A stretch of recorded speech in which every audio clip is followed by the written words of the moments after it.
The new Aurelion Sol is finally on the PBE. He lost his flying balls but gained the power to throw stars at people, so I say it's worth it. Let's get over his kit. His passive buffs his abilities. He's able to collect Stardust with Q, E and the ultimate, and the more Stardust, the more abilities are improved, making his Q deal more damage, increasing the flight distance of W, the area of E and the bonus execute threshold, and the area of the ultimate. His Q is the breathing of fire ability. That is also a hold to use skill, dealing damage per second to the first enemy hit and 50% of that damage to surrounding enemies. Each full second of breath on the same enemy deals a burst of damage, as you can see the stars forming a constellation and then exploding, and each one of those explosions gives 1 Stardust if they are used on an enemy champion. Also, the channel duration when the ability is maxed out goes to infinity, so you can just keep using it as long as you have mana left, and it's supposed to be an improved auto attack, since he shouldn't really use auto attacks after the first few levels. His W is the flight. You pick the direction and he goes in that way. While flying, he can use all of his abilities too, and Q has no cooldown, no max channel duration,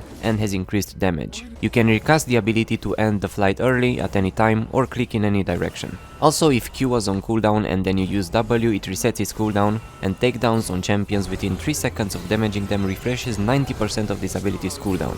So you can do a cool gank on another lane, get a kill, then fly back mid, or just play jungle. Singularity is his E, creating a black hole dealing magic damage per second and dragging enemies towards the center. Enemies in the center below a percentage of health die instantly, and this percentage can be increased from Stardust. The black hole absorbs Stardust when enemies die within it, and each second an enemy champion is inside.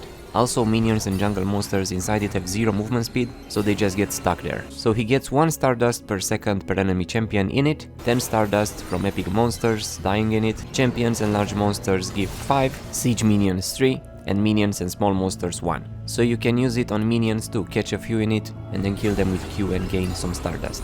And his ultimate, he crashes a star at the selected location, dealing damage, stunning enemies hit and absorbing 5 Stardust for each champion hit. Every 75 Stardust collected transforms the next one into Sky's Descent. You can see the progress bar above the icon too.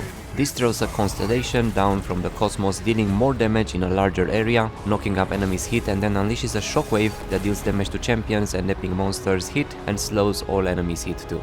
Note that the 75 Stardust collected starts after using the upgraded version, so you can't have 75 collected before using it and then use it twice. You need to get 75 more after using it. And that's about it. He seems really cool and will definitely work as a late game champion with how much his abilities get improved from Stardust. But let me know what you think about the new dragon, and thanks for watching. Also, do you know how you call Aurelion when he dies? Aureliof.